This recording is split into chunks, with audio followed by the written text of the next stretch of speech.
Okay, so I like to discuss things that are current in the news when I'm not singing a stupid Irish song or complaining about my dog, which I'm doing right now because he's distracting me in the background. So there's been a lot of controversy about this decision by the Texas District Court to enjoin the FDA's approval of the abortion drugs. And I'm hearing a lot of people who are just raising hell about this, and they're raising hell about the court. So I had problems with that decision as well as a policy matter. But judges don't make policy matter decisions. They're supposed to interpret the law. So instead of repeating what I had read and heard people say about the decision, I decided to read the decision. I'm a lawyer, that's what I do. It's a 67-page decision. I recommend that all of you read it. It's as legal work, it's pretty good. And the problems that he identified are not problems relating to the concept of using an anti-abortion drug. They're problems relating to the first one that I didn't even realize this myself when I try to keep up on things, is there is a federal statute which prohibits the use of the U.S. mails. That's for him. Hopefully he'll get the message and stay out of the way. The U.S. mails to send any materials that can be used for an abortion. That's black and white. And I don't hear anybody in the media talking about that portion of the judge's decision. Because the judge said was, you've got the FDA approving, the federal government approving the use of this drug, and the way this drug is being used is it's being put in the mail, which is a violation of the federal statute. So the first thing that people should be complaining about is that statute. And that's a perfectly legit political issue, not a judicial issue. I think the judge read that statute correctly. It's a purely political issue.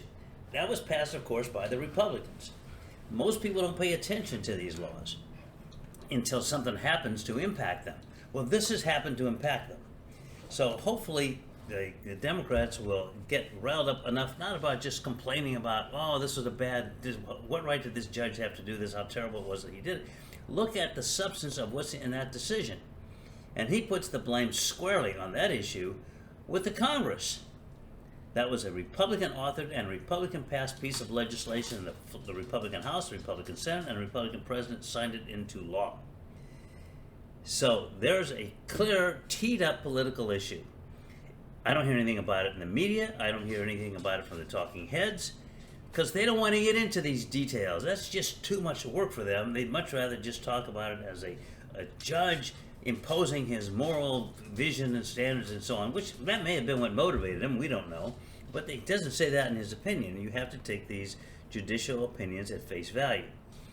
There's a lot of other stuff in that decision, one of which is troubling, is that the FDA passed a rule change that said that they can expedite the approval of drugs when they're necessary to deal with an emergency health situation, and so they could expedite the approval process. And they use that expedited approval process for this drug.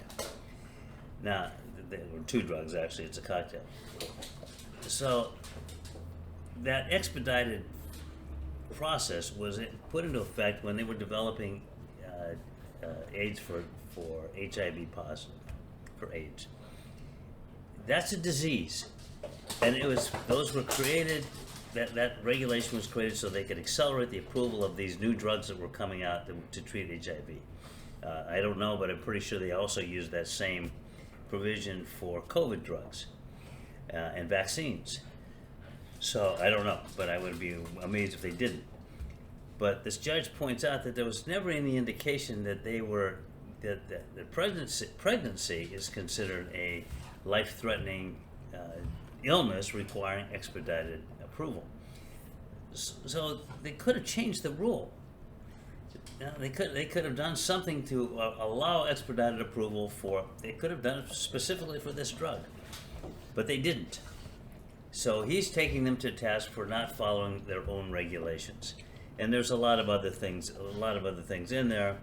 To a large extent, he took issue with the actual analysis by the FDA, and I didn't spend that much time with that, but he raises points that may or may not be valid. So, but the concern I have is that even if the Court of Appeals overturns him on where he substituted his own judgment basically for the FDA's judgment, and he didn't do it like, well, this is the result they should have reached with these tests. He didn't do that. And if you read his decision carefully, and again, none of you will, but I would hope that you would, you'll see that his issue wasn't that the testing was wrong, is that they didn't follow their own test results, and they ignored certain requirements. For example, the tests should be done by doctors before they approve this thing, because if there's an ectopic pregnancy, for example, it can be these drugs can be life-threatening. So he goes really into the procedures that he says were not followed, or their own guidelines and requirements that they ignored. So I'm not here to say he was right or wrong on those, because I'm not going to spend the rest of my life reading the 67-page opinion in detail and going back over it with a fine-tooth comb, as I would if this was one of my cases. It's not one of my cases, and none of you have so far contributed a nickel to support this program, and I'm sure you're not going to pay me $900 an hour to spend time poring over this decision. I have better things to do. My dog thinks I have better things to do, and he's right. So, but enough of that digression.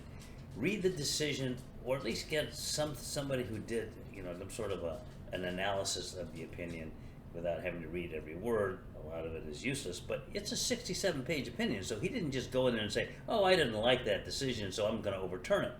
And the articles on Google and on TV, everybody just talks about the result. And you have a federal judge who's throwing out these drugs, and that's terrible. He substituted his judgment for that of the FDA. And he to some extent did that. But they say, well, he ignored their science. He didn't ignore the science. Read the decision. And there's lots of room for people to for Democrats to make a real case that this is what you get when you elect Republicans in the House, and you don't get a two-thirds majority in the Senate, or do something about the veto ability. Oops, not the veto. The veto. Damn, my damn dog out there. Yeah, I can. Anyway, that requires two-thirds majority to pass anything. They need to do something about that in certain cases, and this may be one of them. So, I have to go. The boss is yelling at me here, but hopefully this will be somewhat helpful. Or maybe it'll just make you mad. Who knows? But that's up to you. So for now, I just want to say, on behalf of myself and Francois Pierre, au revoir and have a good evening.